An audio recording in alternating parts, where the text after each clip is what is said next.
Recognized as 2019 MENA Architecture Firm of the Year by the Middle East Economic Digest. She is a RIBA regional ambassador working to promote UK design expertise internationally and the UAE country representative on the RIBA Gulf Chapter Committee. Today, she will share her journey and insights on a career in climate action, a UAE journey. Let us welcome Sandra Woodall.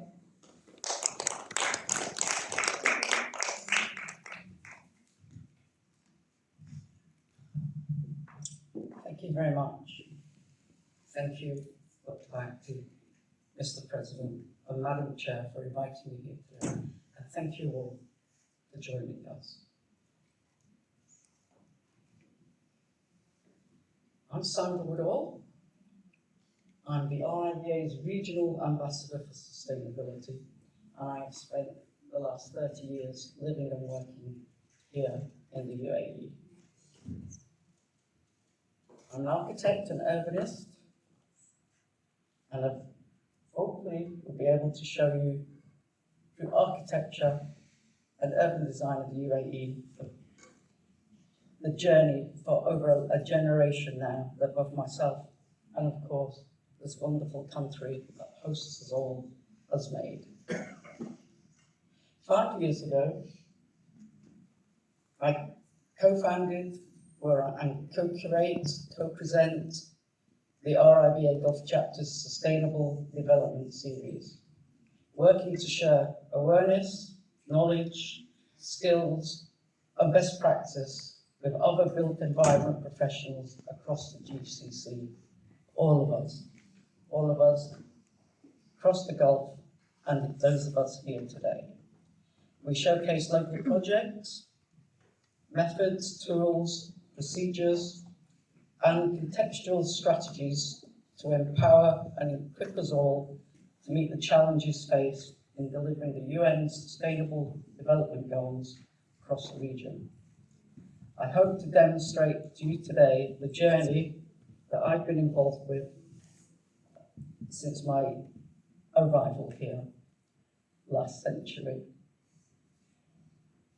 I arrived here in UAE shortly after I graduated from the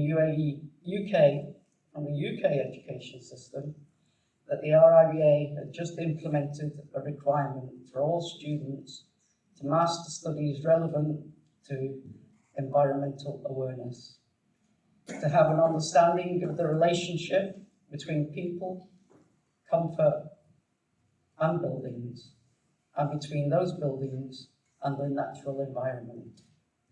In those days, this was called environmental science, though I was never a scientist or even a fan. Today, we know this as sustainable development and climate literacy. At the time when I was graduating, there was a key United Nations Earth Summit held in Rio de Janeiro in Brazil, which alerted world governments of the looming environmental and ecological problems associated with urban development across the world. 180 governments signed up to a series of declarations aimed not only at reducing adverse environmental impacts, but also adopting measures such as Agenda 21 initiatives to take positive action, leading to the adoption of new codes and standards in our industry. And the RIBA set up what came to be known as its Sustainable Futures Committee to resonate their environmental focus. And this was the context in which shaped my early education as I was arriving here into the UAE. Arriving as a young architect and urbanist, not unlike many of you, to work on the 5-year analysis, review, and development of the Al Ain City Master Plan, which had been implemented by my then company, Shanklin Cox Limited, at the end of the 1980s to support the projected population growth and rapid urbanisation of the city. At the time of that master plan, Al Ain City was the fastest changing city on the Arabian Peninsula. having grown from a desert oasis of 12 scattered date plantations and villages in the 1960s to a thriving modern city of just over 100,000 people when I arrived. The world was very different back then. Al-Ain is thousands of years old in settlement in the eastern region of Abu Dhabi Emirate, known as the Desert Oasis. Because of the natural Falaj irrigation system, the underground channels that were the routes bringing water from the floodplains of the nearby Hajar Mountains, which surface in the area as the Al-Ain Springs. Al-Ain means spring. This is the view of the city today from Jebel Afid, second highest peak here in the UAE. Currently, with a population touching 800,000, Al-Ain is expected to expand beyond the 1 million mark by the end of this decade. Here are the springs. I was very privileged in those days to live and work in this desert setting at that point in time, a point of transformation, gaining great understanding of the UAE people, the land, and the UAE's natural environment.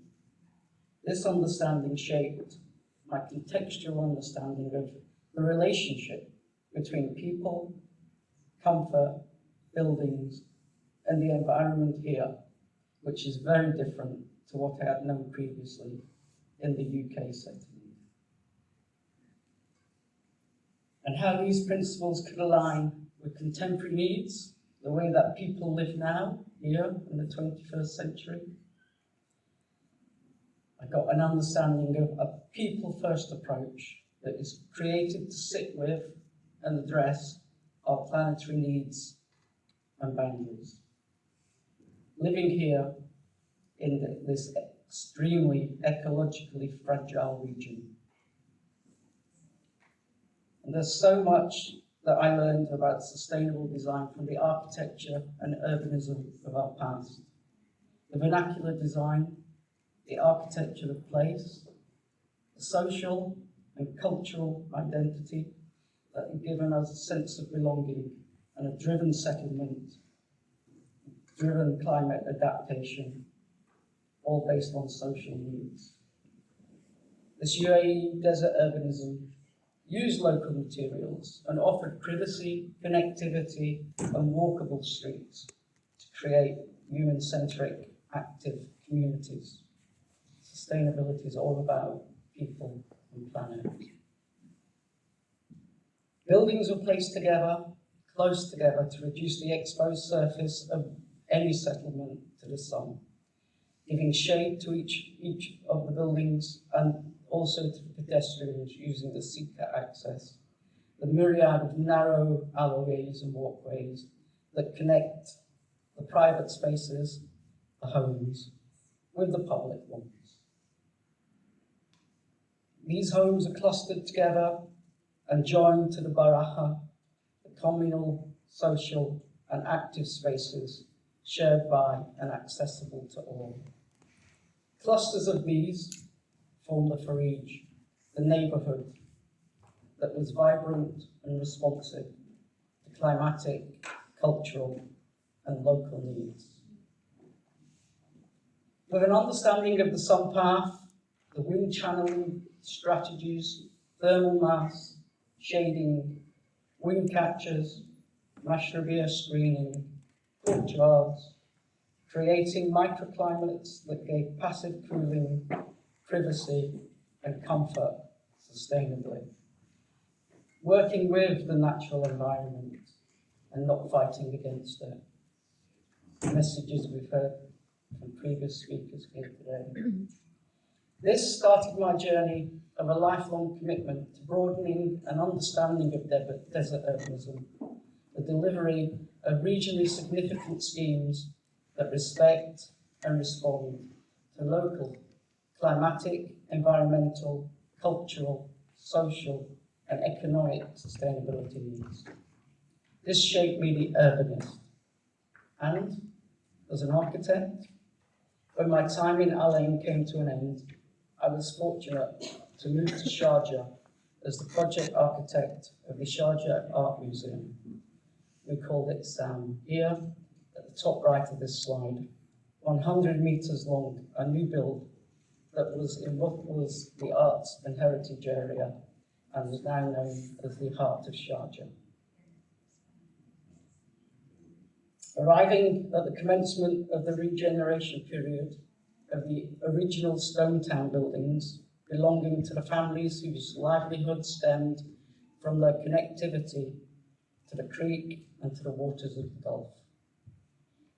It is here where my early career usage of traditional materials and methods of construction in the regeneration and development of this historic quarter, following traditional coral stone and timber construction techniques and practices, using rock, coral, and mud brick, as in the mid-1840s, when the development of Sharjah's first stone town had commenced. On the shores of the Gulf, where the livelihoods of people at that time started to thrive, from fishing, pearl diving, and trading. SAM, the Sharjah Art Museum, was the first purpose-built art gallery in the region. The nearest other one was in Beirut in Lebanon, and had a design that followed these traditional aspects found in the area. The museum housed the ruler's private, priceless, and historic art collection. SAM is the very top left of the screen, surrounded by the traditional sitters of this area. Top left is SAM. And we can see the shading that the compactness of the buildings and the narrowness of the pathways bring. I worked under the watchful eye of the government's eminent archaeological advisor, Dr. Azawi. Locally sourced coral stone, date palm trees were used, and teak wood, as tradition, was imported from India for the main entrance doors. These were locally hand-carved, with patterning to ward off the evil eye, with personalized motifs added traditionally, which would identify traditionally the families who would live privately and securely behind such doors. When we were completing the art gallery, the only new build in the Farij, it stood out, of course it did. Dr. Azawi, understandably, he didn't look too happily about this. And though we couldn't actually speak each other's languages, and I still don't speak Arabic, I'm afraid, we both spoke architecture. I did ask the contractor to kindly lower these newly crafted, heavy, and costly teak main entrance doors into the creek and leave them on the bottom there for a few weeks to help them appear more aged and fit in better with our 150-year-old neighbours. The contractor looked extremely worried. But I'm still pretty sure that's what Dr. Azawi suggested to me to do anyway. So a few weeks later, we recovered these from the bed of the creek, and they did work very, very well. For sure, it was those very early days here, my personal and my privileged introduction to climate adaptation of the traditional Emirati style that shaped my early practice here, the direction of my career, the thought processes of my projects, and my very understanding of the people of the UAE, its land, and the climatic responsive solutions needed for this place in which we live. This was the context of my early work experience.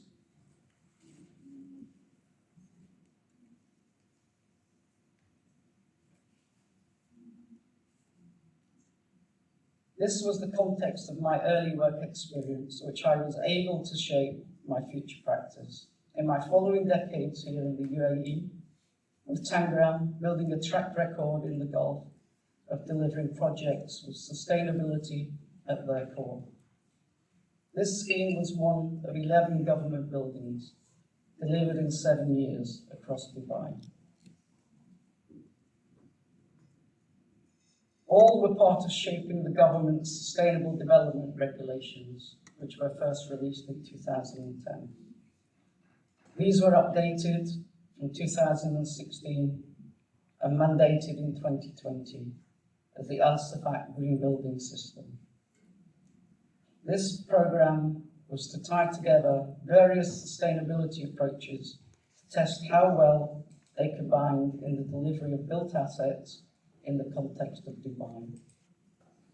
Assets and solutions that could be monitored and analysed by the client to inform future contextual solutions. A test bed, if you would. To understand what responds best to local climatic, cultural and societal needs.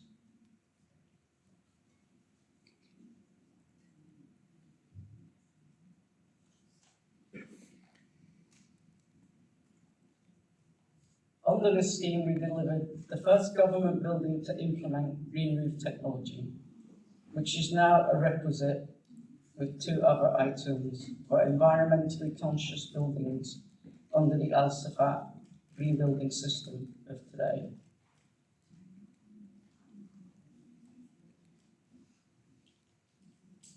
That is shaping the trajectory to fulfilling Dubai's 2040 vision. We followed this with work in Abu Dhabi to support the government programme to deliver clean energy across the country, building on the principles that are evident from the developments of the past, to create neighbourhood developments that interlink to create communities. And although this may not exactly look like it follows best practice for sustainable design, it is undeniably has the envy of being a steel-framed glass box located in the middle of the Western Desert. This was led by the need for the development to be completely carbon silicate-free, no concrete, no block work, no sand, no cement or screed could be on the premises. And I do actually hold half-day lectures on what led to this being essential, and even more importantly, on how we overcame these challenges to create this solution. A solution that won 6 Sustainable Design Awards across 4 continents in just 2 years. We have delivered a great number of buildings for the nuclear sector here in the UAE. And today, we have 8 projects on site at the Baraka Energy Plant. And also today, for the government of Abu Dhabi, the 2030 programme, we are retrofitting existing residential stock across the city to realise targeted 22% reduction in energy consumption and 31% reduction in water consumption by 2030. And if I had more time today, I would show more of other regional programmes that we've been part of.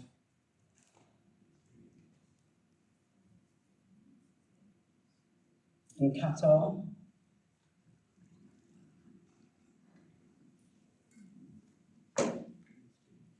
Saudi Arabia, creating microclimates that can reduce the adjacent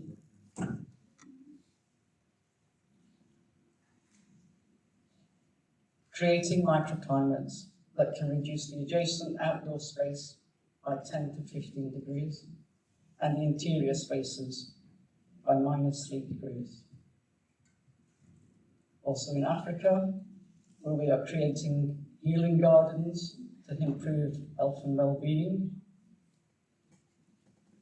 and even in the metaverse, where we use advanced digital technologies as an exponent of sustainable design.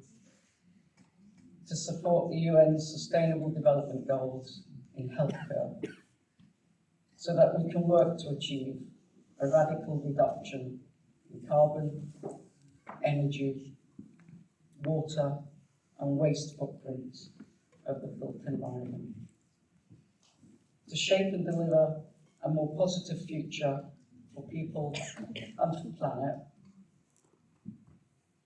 Thank you very much.